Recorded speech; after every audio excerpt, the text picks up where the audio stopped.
शौहर खर्चा देने में कंजूस हो तो बीवी क्या करे।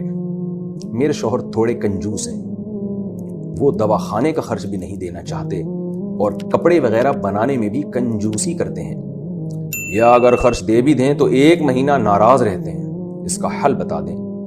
इन्होंने तो अपना नाम भी बताया हुआ है, हालांकि ऐसी चीज़ों में नाम नहीं शो करना चाहिए, मियाँ समझ जाएंगे भाई मेरी बेगम मेरे बारे में पूछ रही है, इसका मतलब मेरी पैंट से जो पैसे गायब होते हैं वो यही करती थी गायब। बहरहाल महाराष्ट्र से किसी खातून ने पूछा, मैं इनका नाम शो नहीं कर रहा। देखिए, शौहर अगर कंजूस है तो पहली बात तो ये कि कंजूस है भी कि नहीं है, इसमें आप अपनी राय का एतबार ना करें, बल्कि आप करीब में किसी आलिम से, मुफ्ती से अपने शौहर की पूरी हालात बताएं कि इतना खर्चा मुझे दे रहा है। क्योंकि बाज़ ख़वातीन का कोई बहुत मयार बहुत ऊंचा होता है, शौहर बुनियादी नान नफ़का दे रहा होता है, वो समझ रही होती नहीं दे रहा। लेकिन आपने जो बताया कि दवा के पैसे भी नहीं दे रहा और कपड़े भी नहीं बना के दे रहा, तो अगर वाकई साल में भी कोई ज़रूरत के कपड़े भी नहीं बना के देता है और घर का जो बेसिक नान नफ़का है वो भी नहीं दे रहा, तो ऐसी मजबूरी में औरत के लिए जायज़ है कि वो शौहर की पैंट से पैसे निकाल सकती है उसे बताए बगैर।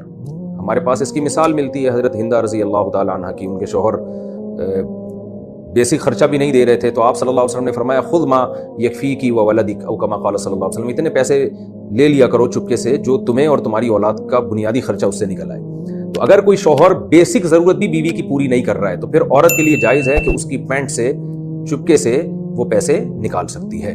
मैं कोयटा में था तो ये मसला किसी ने मुझसे पूछा, तो मैंने कहा कि औरत के लिए जायज़ है कि वो अपने शौहर की पैंट से ऐसी मजबूरी में पैसे निकाले। तो लोगों ने कहा कोयटा में लोग पैंट नहीं पहनते, मुफ्ती साहब शलवार पहनते हैं। तो यहाँ कराची में चूंकि पैंटों का रिवाज ज़्यादा है तो इसलिए मैंने पैंट का लफ्ज़ कह दिया।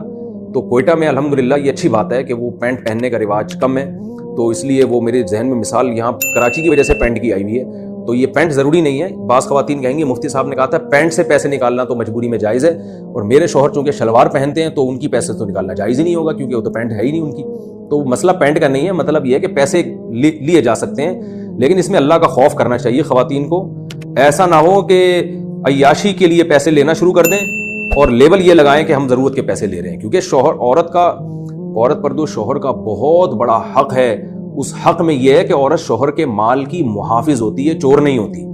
औरत को तो चाहिए शौहर के माल की हिफाजत करे वो। तो इसलिए ख़वातीन ये भी देखें कि ऐसा ना हो कि लूटना शुरू कर दें हम, पता चला वो पिज़्ज़े आ रहे हैं, बर्गर आ रहे हैं उससे, और एक अय्याशी में लगा दिया उसको। तो ज़रूरत की, अब ज़रूरत का मेयार हर एक का मुख्तलिफ है, इसका कोई लगा बंदा वो नहीं उसूल जो मैं बयान कर दूं। मालदार औरत की ज़रूरत अलग होती है, गरीब की ज़रूरत अलग। एक औरत पोश एरिया से आई है, आपकी बीवी बनी है, बहुत ऊंचे ख़ानदान की थी, तो उसकी ज़रूरत ज़्यादा होती है। एक बेचारी एक झोपड़ी से आई है, उसकी ज़रूरत उस हिसाब से होती है। तो ज़रूरत का मेयार एक नहीं है जो हर एक पर उसको लागू किया जा सके। बस उसमें यह है कि बुनियादी खर्चा, लिबास का बुनियादी बेसिक खर्चा और खुराक का जो खर्चा है, जो बुनियादी खर्चा होता है कि स्टैंडर्ड की खुराक, ये खर्चा औरत शौहर से ले सकती है। अगर शौहर नहीं दे रहा तो दाएं बाएं हाथ घुमा के भी निकाल सकती है, वो ये बेसिक खर्चे हैं, लेकिन इससे अलावा नहीं ले सकती, वो फिर गुनहगार होगी।